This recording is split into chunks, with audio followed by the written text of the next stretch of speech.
What's up, everyone? We got week 3 of Coming in Hot today. We got myself, Wyatt Hall here today, and we got Michael Moyer here with us. Wyatt, appreciate you having me on usual. As usual. I'm glad to be here. Episode 5, technically. I know we count our interviews, but hey, I mean, we're not pros. We're just trying to get some episodes in, right? Just trying to get some excitement going. So, speaking of excitement, the Tigers are playing the state title game. Not sure if you heard. Nah, but I haven't even thought about it. I haven't thought about it. But real quick, Wyatt, 14 weeks ago, the Tigers took the field against Springfield Catholic High School with a lot of questions to answer for a new year, a new coach, and to be honest, no real expectations for the season. And then an unknown expectation of whether they get to play the whole season or not. And to my knowledge, for the first time in program history, the Tigers are playing a football game in December. The Tigers marched through the season defying all expectations that might have existed for the team and carrying out the season that will never be forgotten. And when we talk about this, the Tigers were en route to a title game 3 days from now. That's Can you right. believe that? Crazy. So, again, many things look different this year. Title game is going to be in a high school stadium instead of a dome or a major university. But to cap it all off, we got to deal with things like mask and possibly a cap in attendance for the team. But still, no one is taking for granted the opportunity to play for a state title game. So we're super stoked for the Tigers this Friday night, 7 p.m. Friday Night Lights. Late night. Yeah, Friday Night Lights. Totally different feel for the Tigers for a state title game, having that evening game outside, of course, which you've done the last couple times. It's going to be cold. Get your coach ready. For sure. But before we get into the game, Friday. Well, 1 second, Mike. I just wanted to say something about the Tigers coming into the season. Like you said, we didn't have any expectations. I remember going to that Springfield Catholic game, and people were like, okay, are we just going to get ran over today? Like, is this going to be the season that we are just not that good and we're a subpar team? But sure enough, we roll over Springfield Catholic. Yeah. And then, we had our ups and downs with McDonald County, but right after McDonald County, we really figured it out, and every single week we've got better. And I think we got better from last week going on to this week. Oh, no doubt. And we mentioned it in previous episodes. That McDonald County game, I think, kind of woke the team up. Yeah. Everybody wants to go undefeated, but you made a good point a week or two ago. Like, losing a game doesn't stop you from a state title, as long as it's not in the playoffs, obviously. But in this case, it might have spurred us on to the momentum that we've got now. Definitely made us better. So, a couple of things about the game. Saturday, the Tigers got started super early, so we got some highlights for you guys. And the Tigers did receive the opening kickoff to get started, and on the second play from scrimmage, Logan Crockett goes 60 yards around the right side, following Tucker Torbeck pulling around the side. He gets the Tigers on the board here, Wyatt, with a big touchdown run to start the game. And then if you look at the ensuing kickoff, Cade Griffith falls on a fumble, which was forced by the Tiger D, and he's rewarded with the ball here on an 8-yard scamper, breaking tackles to the end zone. Awesome job by Cade. Tigers up 14-0. So this next play, Trace gets the ball. He breaks it out to the sideline and is just trying to outrun everyone. He gets shoestring tackled to go out on the 10-yard line. Barely doesn't make it to the end zone. Next, we have here Case is rolling out. It's a 10-yard pass play for the Tigers. Looking for Austin. Austin slides on the ground and catches the ball for a touchdown. Big-time TD. And then Logan shows he's not done yet. He breaks it to the outside, breaks a tackle, breaks another tackle, gets you a stiff arm. And turns on the Jets, boy. Tight ropes it down the sideline for a touchdown. Big-time play by Logan. And then Air Case comes out here and then fakes a handoff, rolls out to the right, looking for Austin, throws it on the run, and Austin dives and catches it right before he gets to the sideline. Amazing play. That recording doesn't do it justice, for sure. And then Case looks to drop back again, looking for someone, realizes he doesn't have anyone, draws it up the middle, and he says, give me 20 yards real quick. Yeah, easy 20 for Case right up the gut. A couple plays later, they have it on the goal line. Case just takes it behind the big boys and then takes it in for the touchdown. Big time play by the Tigers. Now into the third quarter, Logan Crockett grabs this corner and adds another long run to the stat sheet. He just refuses to go down, taking men out of bounds with him along the way. He often doesn't go down. Wyatt, number 24, was a beast on Saturday. Logan had a monster game. You see him here. Jefferson just had no answer for number 24. 162 yards and 2 TDs on the day. It's the cowboy collar. Yeah, and here, a defensive stop for the Tigers. This is fourth quarter. Austin Wilkerson just laying back, watching that QB's eyes, makes a great concentration play on that INT in the end zone. And with that, the Tigers just put a whooping on them. Over. A dominant performance by the Tigers. And honestly, for me, a little bit unexpected. Not that I didn't think we would win. We both picked them to win, but I'm looking at 409 total yards to 169, and a pretty awesome day for the Tigers. I mean, I usually take the Tigers to win by a good margin, but I wasn't expecting this either. Yeah, big time play Saturday. So anytime you can play like that on a Saturday, it's a good feeling. Can't beat it for sure. You have the rest of the day to relax and do whatever you want to. No doubt. But a little different, short week, and new opponent, of course. And the Tigers, we usually say we bought 7 more days, but really it's 6. And we're going to play Friday night at Blair Oaks High School. So a different feel this week, this year. The Tigers just, I think we're all excited just in general to be back in a state title game.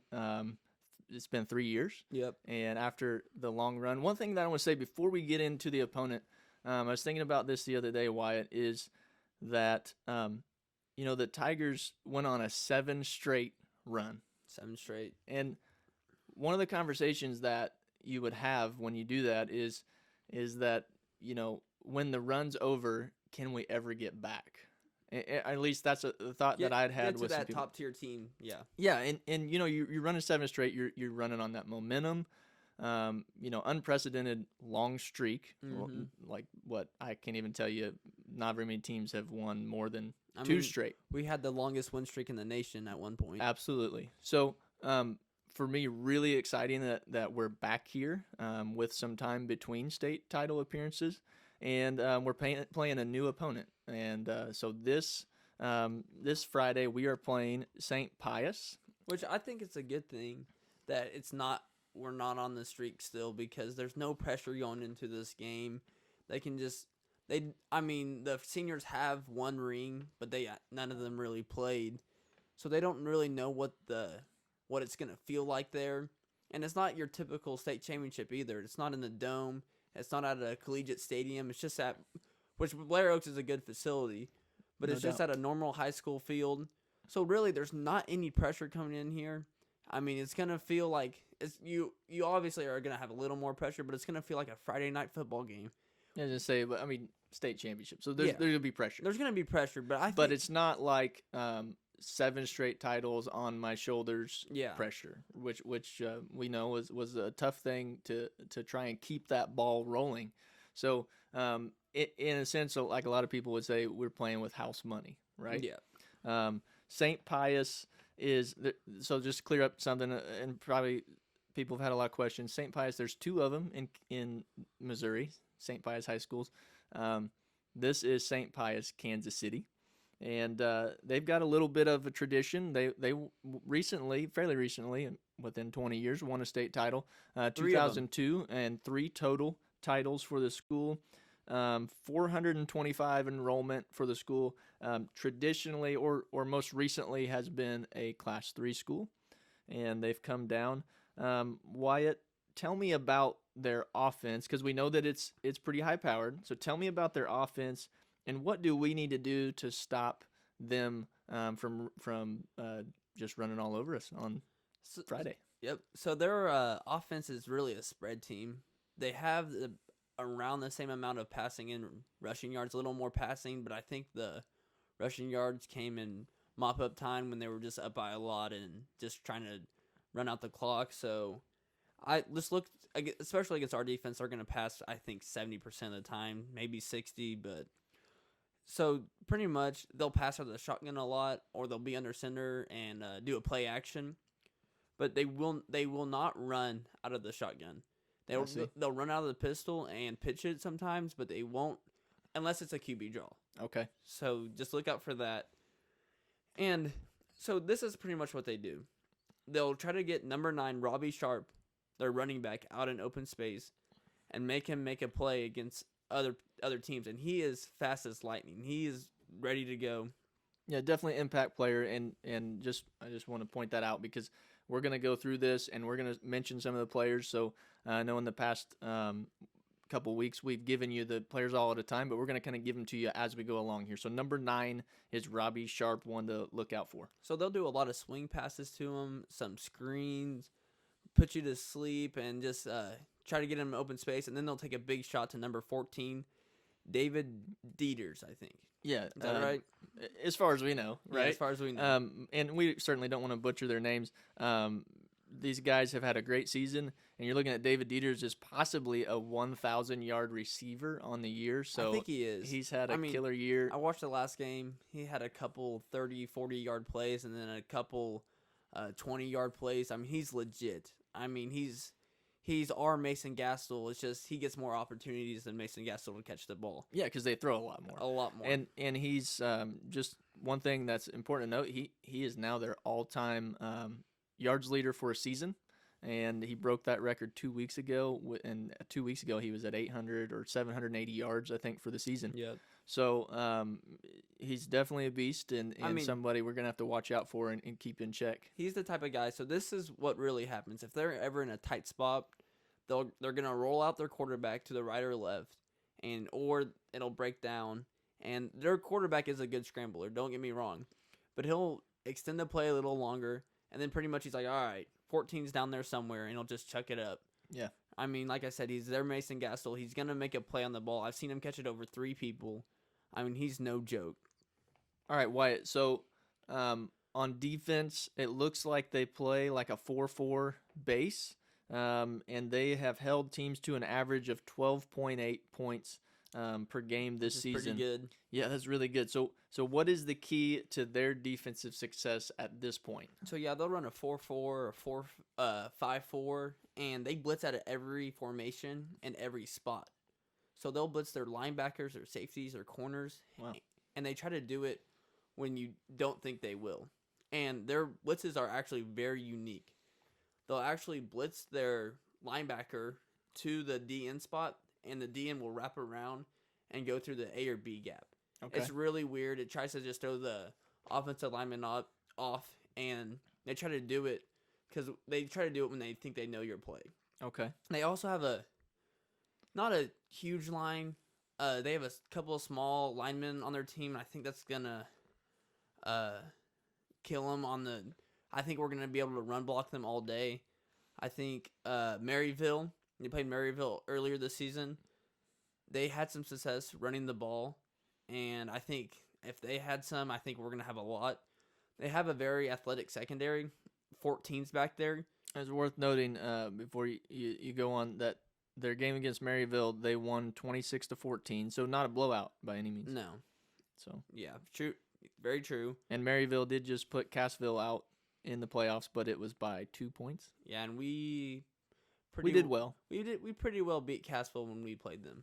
Right. So, and they have a very athletic secondary. 14's back there, so if there's ever a jump ball between him and Mason, it's going to be very interesting. Yeah. It's going to be one of the times where you want to stand up in your seat and see what happens.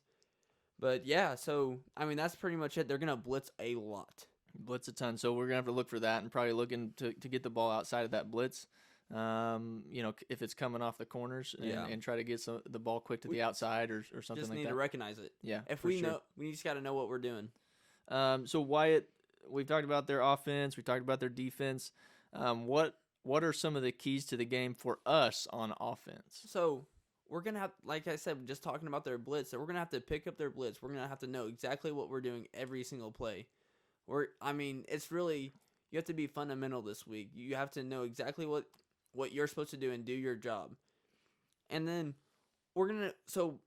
talking about their blitz, we're going to need to know when they're blitzing. And I think Case is going to have some audible calls this week where he can do that dump off to Trace right down the middle of the seam where it looks like we're running the ball, and they're going to blitz their safety or corner, and he's going to be wide open in the middle of the field for a big gain.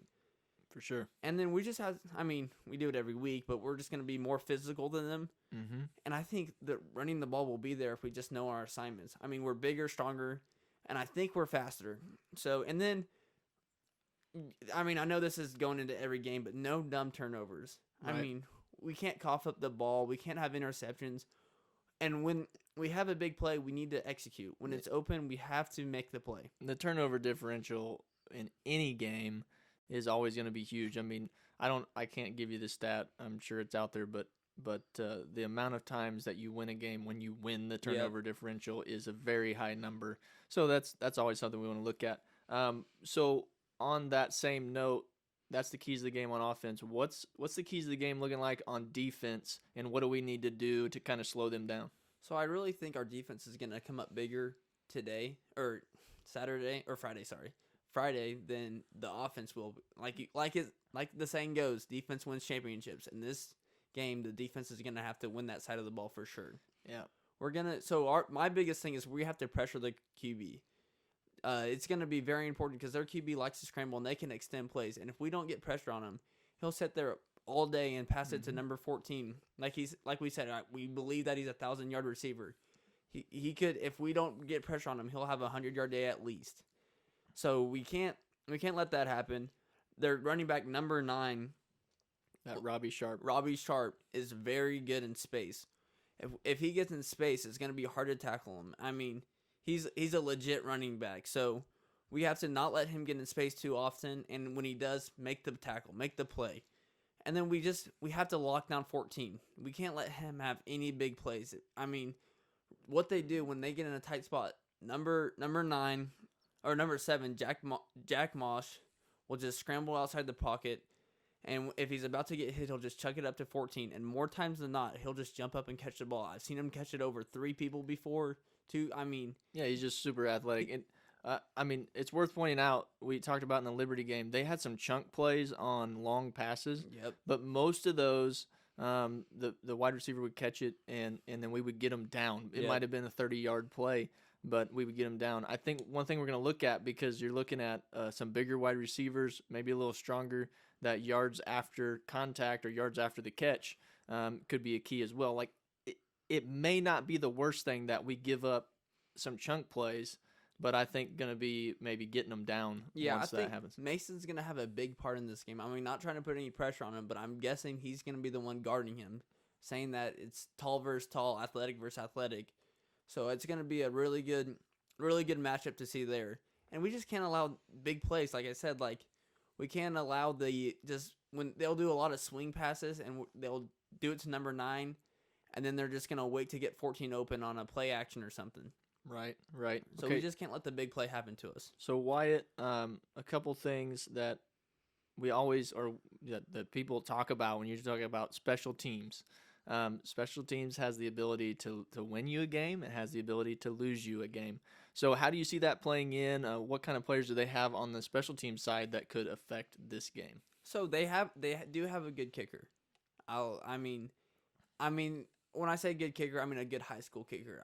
I saw him make a 30-plus yard field goal in their last game. Yeah, that's huge in a game that could be tight. That could be huge. And we don't want to make it go down to the last second. I mean, if we're on the game-winning drive, if the other team's kicking the field goal against us, more times than not, they make it. And if we're kicking it, we usually don't make it. So we just don't want it to come down to that.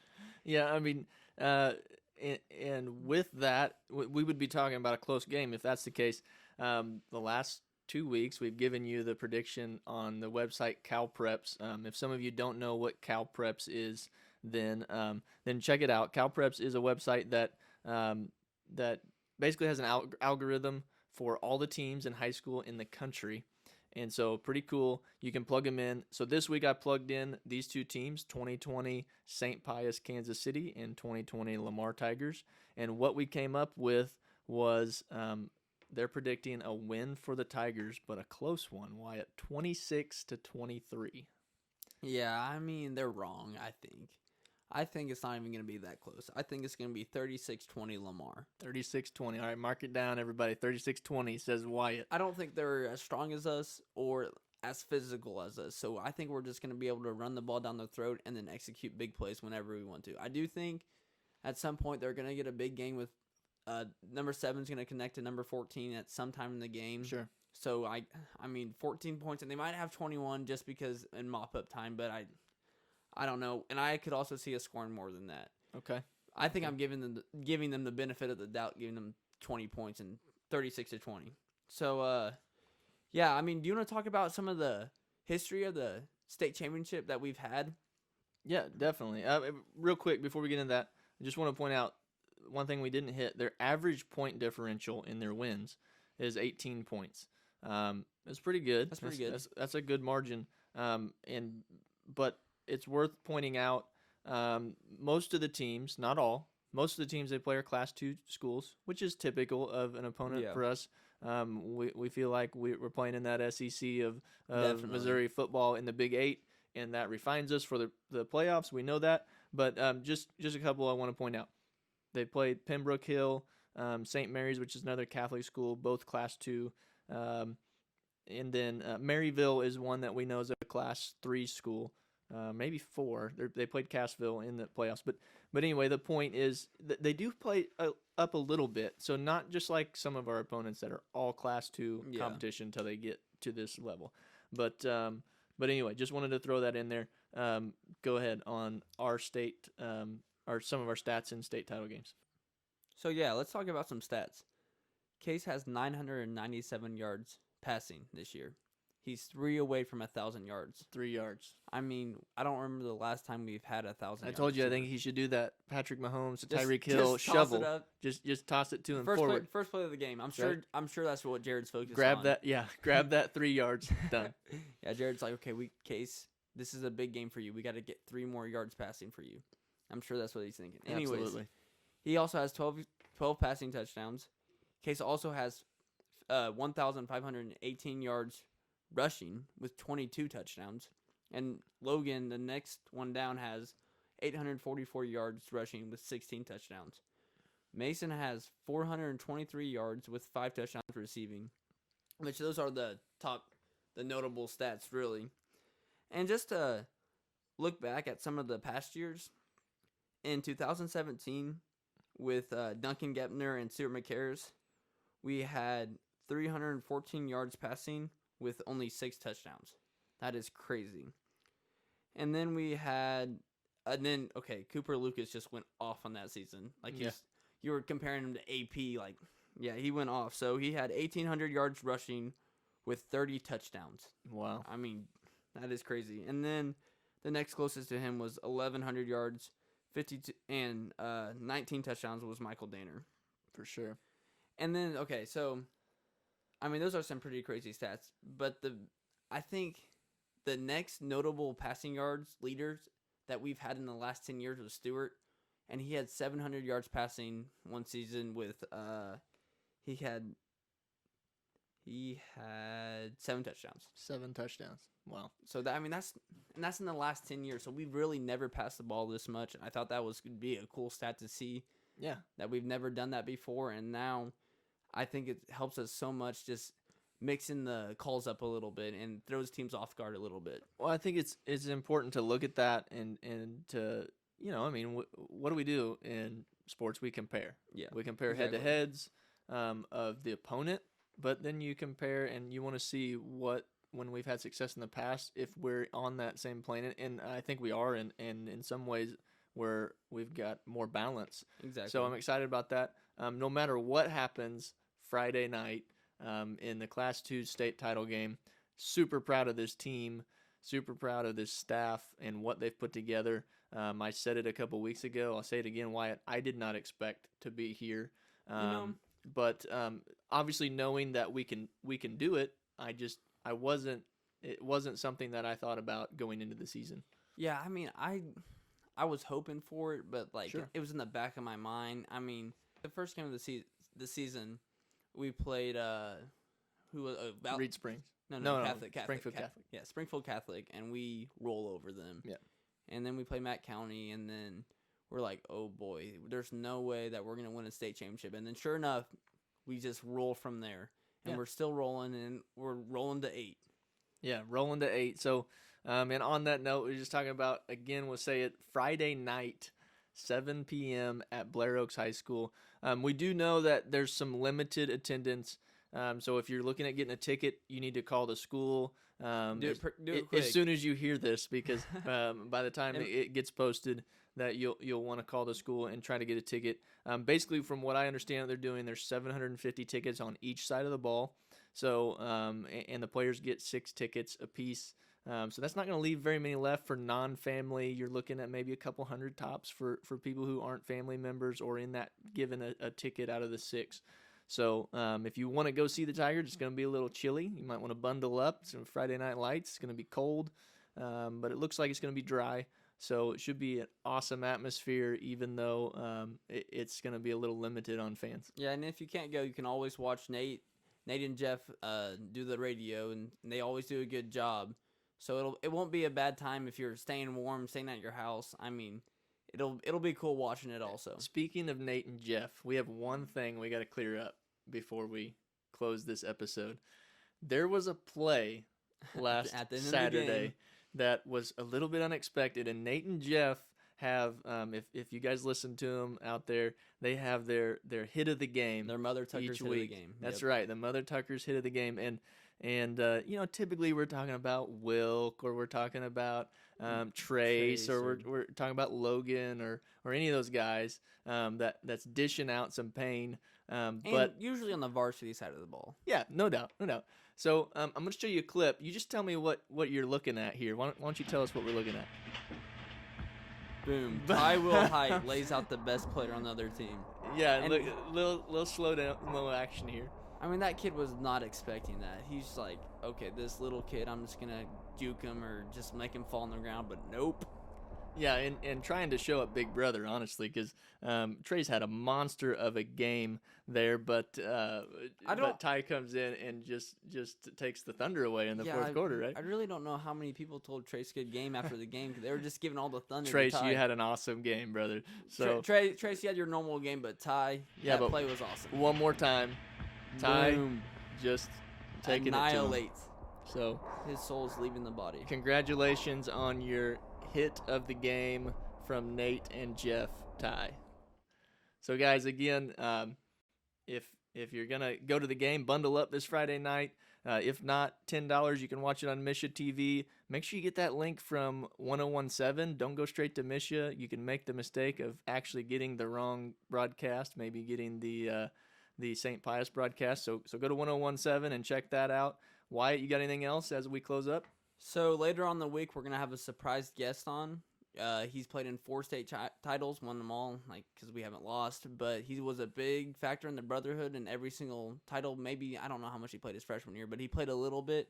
Right. So he knows how these games are, and he's just going to talk about what he feels like going into this game and what it's going to feel like for the other players. Definitely. So stay tuned this week. Of course, we're going to post this episode Tuesday. You'll see it if you're watching. It's Tuesday, but stay tuned for another interview with Wyatt and a alumni Lamar Tiger here this week. So little extra for you on state championship week. Just stay tuned.